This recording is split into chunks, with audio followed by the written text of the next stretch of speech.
আজকে আমরা এসেছি চট্টগ্রামের এমন এক জায়গায় যেখানে সমুদ্র, পাহাড় আর সবুজ চর একসাথে মিলে অসাধারণ মনোমুগ্ধকর এক দৃশ্যের সৃষ্টি করেছে। আর এটাই গুলিয়াখালীর সমুদ্র সৈকত। তো দেরি না করে চলুন ভিডিও শুরু করা যাক।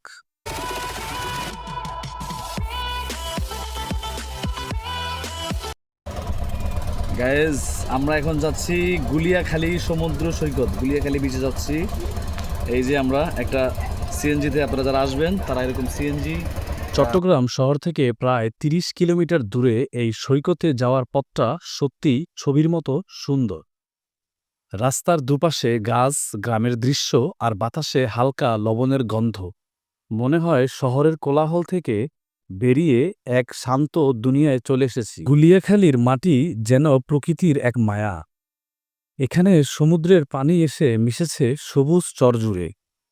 ঢেউয়ের গর্জন, কাদামাটির গন্ধ আর সবুজ ঘাসে ঢাকা ভূমি দেখলে মনে হয় প্রকৃতি নিজের হাতে এক সুন্দর ছবি এঁকেছে।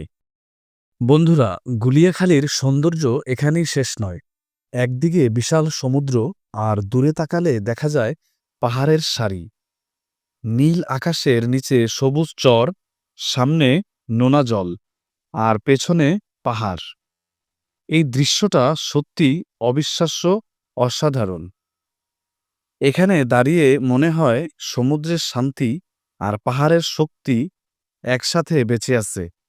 প্রকৃতির এক পরিপূর্ণ মিলন যেন এই গুলিয়াখালী সমুদ্র সৈকত। আমরা এখানে কিছু সময় কাটালাম, একদম নিরিবিলি হয়ে।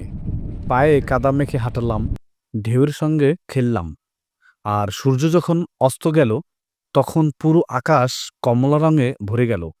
সেই মুহূর্তটা, বিশ্বাস করুন, ক্যামেরায় ধরা যায় না, শুধু হৃদয়ে রাখা যায়। তো গুলিয়াখালী সমুদ্রের সৈকতের ভিডিওটি কেমন লেগেছে আপনাদেরকে জানাবেন কমেন্টে। ভালো লাগলে ভিডিওটি লাইক, কমেন্ট, শেয়ার করবেন। ধন্যবাদ, ভালো থাকবেন। আল্লাহ হাফেজ।